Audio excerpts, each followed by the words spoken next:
saya itu tadi. Saya bilang kayak gini, Mbak, coba pakai produk ini yuk, kita sama-sama ikhtiar. Tak tolongin mau nggak? Kita sama-sama minta tolong sama Allah, ikhtiar bareng-bareng, mudah-mudahan sampai sehat. Dia nanya produk apa itu? Herbal.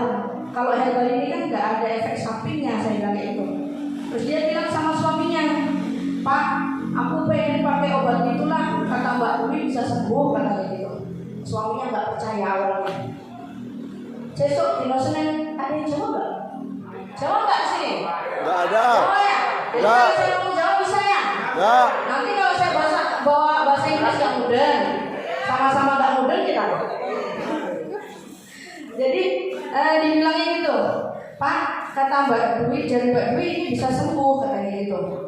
Nggak usah, di Senin besok jadwal operasi, nggak usah diganggu-ganggu, katanya gitu. Nah, delalanya istrinya ini ngeyel, Pak, aku wis bosen ngombe obat dokter, Pak. Uyahku mambu obat, keringetku mambu obat, aku mambu obat, katanya gitu. Kan memang iya ya. Kalau udah konsumsi obat berkepanjangan itu semuanya bau obat itu tadi. Aku untuk kali ini tolong aku dituruti, Pak, katanya gitu. Aku wis bosen. Nek nggak belum dituruti ya wis lah, katanya, pasrah dia. Namanya suami kalau istrinya udah kayak gitu kan ya nggak tega juga, apalagi memang pegang duit. Padahal operasi pun tujuannya untuk menyehatkan sang istri tadi kan. Tapi karena sang istri ini udah bolak-balik dioperasi yang jempolnya aja dari putus, makanya sang suami akhirnya memberikan uangnya 3.500.000. Padahal saya datang ke sana cuma bawa ini satu, karena kan produk saya sendiri. Ini satu dan ini satu yang saya bawa. Saya bilang, Mbak, ini sampai konsumsi dulu, nanti kita orderkan. Ketika produk sampai datang, nanti saya antarkan ke sini. Karena sistem pembelanjaan itu kita transfer dulu uangnya ke perusahaan, baru perusahaan akan mengirimkan barangnya sama kita. Gitu kan Pak, Bu? Yang udah bergabung gitu kan? Ya. Nah, kalau di tempat saya belanja satu paket itu harganya 3.500.000. Kalau di sini berapa Bapak Ibu? Oh, berarti sama. Berarti kita satu perusahaan, bener ya? Nah, 3.500.000. Nah, kemudian selang 3 hari setelah itu produknya datang. Yang punya Mbak Nur itu tadi datang. Saya antarkan lagi. Dan produk saya ini saya ambil. Kan saya pinjemi gitulah.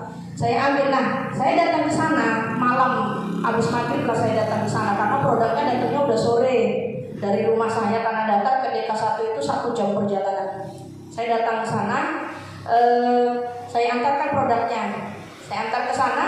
Dan ketika saya antar ke sana, gak taunya istrinya itu Pak Kodarullahnya itu lagi nyayur pucuk ubi. Padahal sebelumnya udah gak bisa beraktivitas. Lah kok lagi nyayur dia berdiri, sebelahnya lakinya, sebelahnya dia lagi nyayur. Saya kalau datang kan langsung lewat dapur sama kan. Alhamdulillah. Nah, saya masuk ke situ, Assalamualaikum. Waalaikumsalam. Saya langsung nengok kan, loh Mbak, wis iso masak sampean, wis iso masak kan. Alhamdulillah Mbak Dwi, wis iso masak, wis gak gemeter katanya. Padahal awalnya Pak, badannya itu udah kayak gini, kakinya udah gini. Kalau orang Jawa bilang tuh kayak buyutan. Ngerti ya buyutan ya? Ngewel, kayak gini. Megang apa-apa udah gak bisa, dikasih duit pun udah gak mau. Megangnya udah gak bisa. Nah ketika itu saya datang ke situ, beliau tengah masak pucuk ubi. Lah saya masuk ke situ, loh Mbak, sampai ini sih so masak kalau bilang. Alhamdulillah Mbak Dwi, sampai senangnya suaminya saya datang ke situ, dipeluk-peluk lah. Bojoku mari kata itu. Apa artinya? Istriku sembuh katanya. Mbak Dwi, aku udah merasa punya istri lagi. Loh emangnya selama ini istrinya kemana? Saya tanya itu kan ada. Tapi 14 tahun ini aku gak pernah digawein kopi katanya. Dan sekarang aku udah merasakan kopi bikinan istriku sendiri. Masya Allah, langsung hati ini langsung nyes. Takbir. Jadi setelah itu datang, mau diminum lagi produk saya, Mbak, produk usul ini tak cukup ya. Iki jadi sampai sisanya. Ya Alhamdulillah Mbak Dwi, Masya Allah, terima kasih ya kayak itu. Udah cerita panjang lebar. Mbak Dwi katanya, dulu kemarin itu kan sebelumnya Pak saya tanya, dia itu sampai nggak pernah sholat. Karena apa? Ketika kepalanya ditutup sama jilbab atau mukena, dunia ini, bumi ini terasa diputar-putar, diguncang-guncang karena dia kena vertigo. Jadi aku nggak pernah sholat, nggak bisa ditutup ini kepalaku katanya.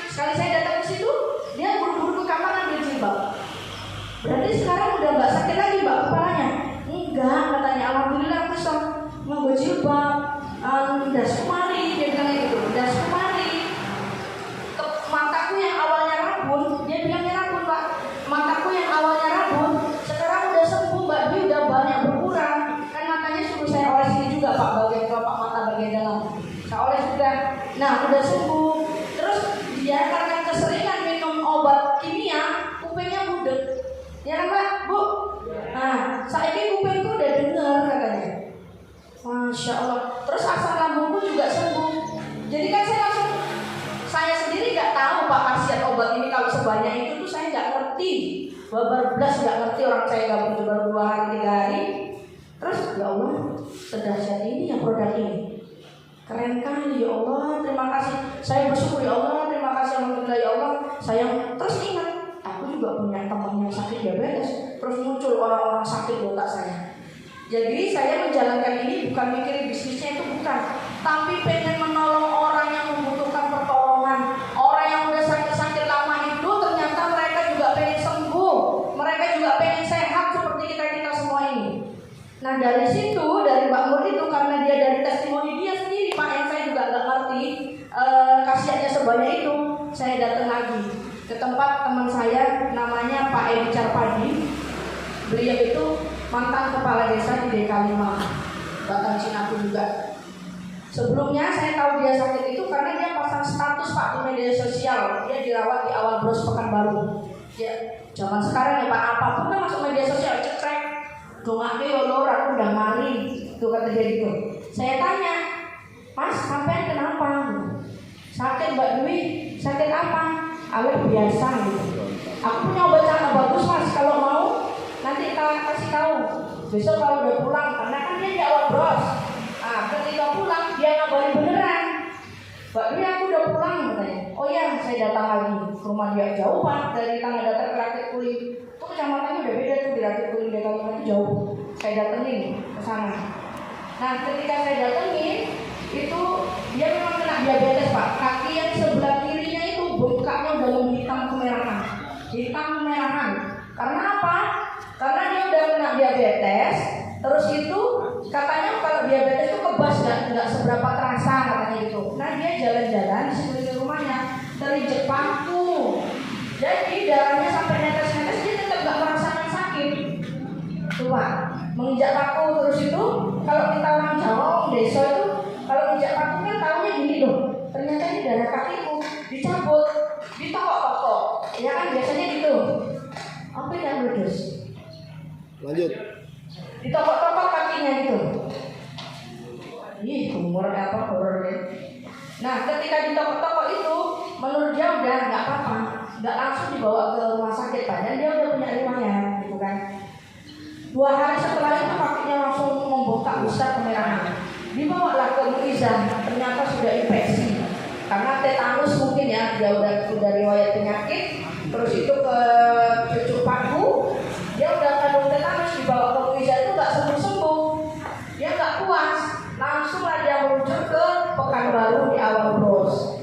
Nah di awal Bros itu namanya obat itu kalau nggak cocok di badan, kalau nggak pas itu juga susah sembuhnya Pak ya, Ibu ya. Nah sampai pulang itu belum kondisi sembuh, masih buka, cuman udah nggak berdiri banget katanya gitu. Nah akhirnya beliau pulang sampai rumah ngabarin saya datang ke situ dia juga masih duduk di kursi kayak gini. Apanya sakit Mas katanya itu. Sikilku Mbak Dwi karena di sana rata-rata jauh kabel. Saya tanya kakinya ya Allah, bengkak Pak, bengkak hitam kemerah-merahan gitu. Terus Mas, tak obatin ini gelem ya, tak turuni ya, mudah-mudahan Allah ridho diizinkan kita semua sama-sama ikhtiar, mudah-mudahan sembuh. Iya Mbak Dwi katanya. Nah saya obati Pak, saya buka di sini ini. Terus saya oles-oles ke kakinya, terus saya buatkan minum ini, saya minumkan. Gak jarak lama Pak, saya masih ngobrol-ngobrol di situ. Terus dia bilang gini, Mbak Dwi, kok denirnya langsung berkurang ya? Katanya gitu. Kan dia buka besar, kok denirnya langsung berkurang ya? Alhamdulillah kalau begitu, karena testimoni dari teman saya yang di DK 1 itu 10 Mas, bilang kayak gitu. Saya tunjukkan foto-fotonya.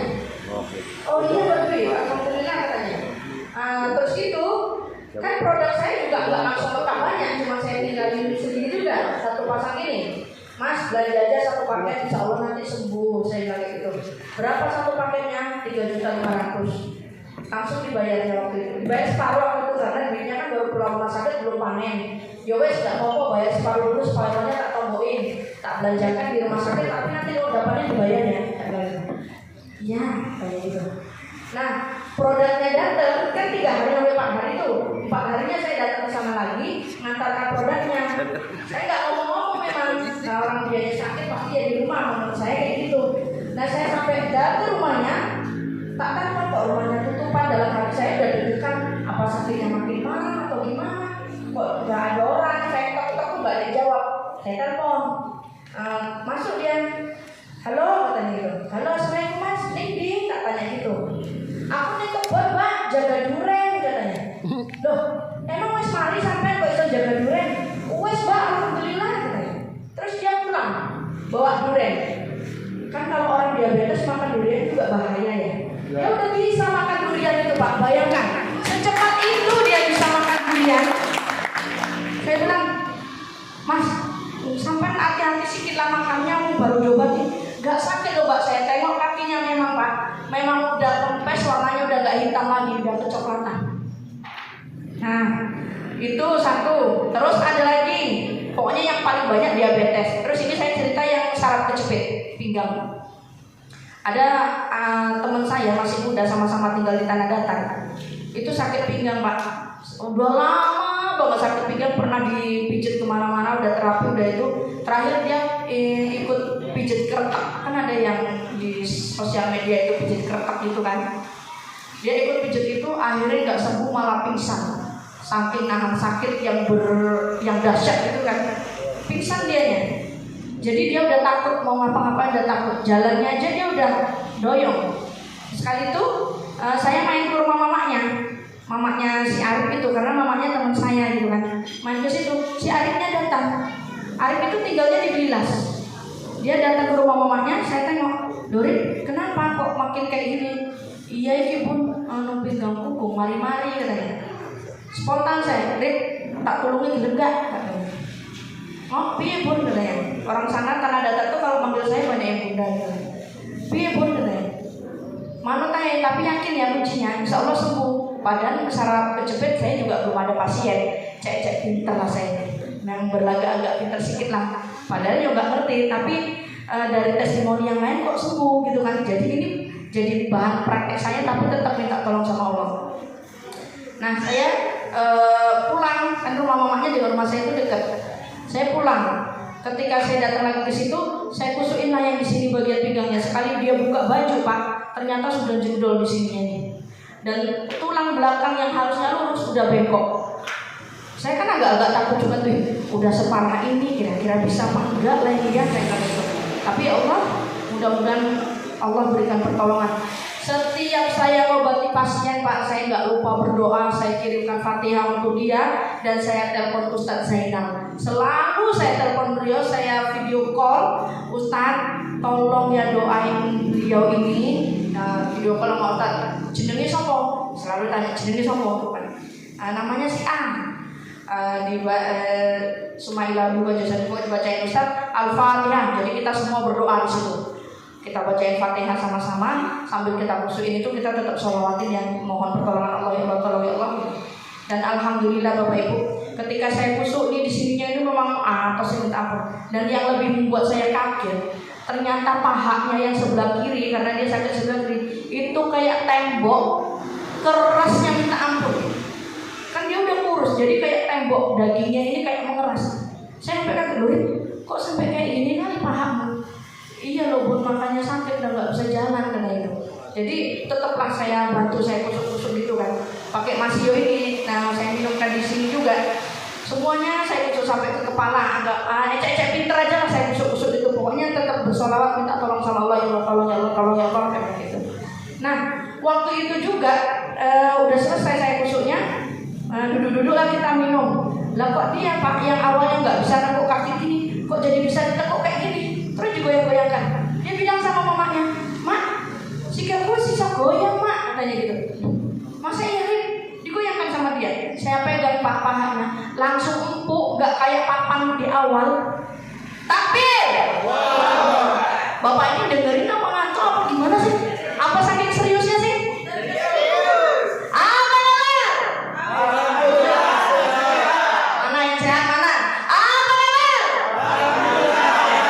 Alhamdulillah sehat.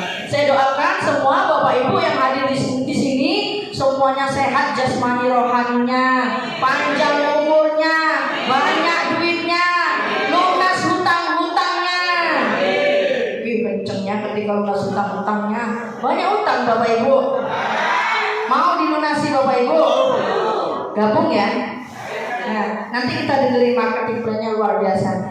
Nah, inilah Bapak Ibu terkait produk. Saya minta testimoni satu juga ini dari teman saya, Mbak Junan. Beliau ini juga dari abang kandungnya sendiri yang pakai ini, penyakitnya kita dengarkan ya. Ini keren banget ini. Saya dapat testimoni pembelajaran yang lain. Dan kalau dari saya intinya semua jenis penyakit bisa disembuhkan asal kita yakin dan berkat pertolongan Allah lewat produk ini, hasilnya produk ini. Pada Mbak Junan kita minta waktunya sebentar aja, ya.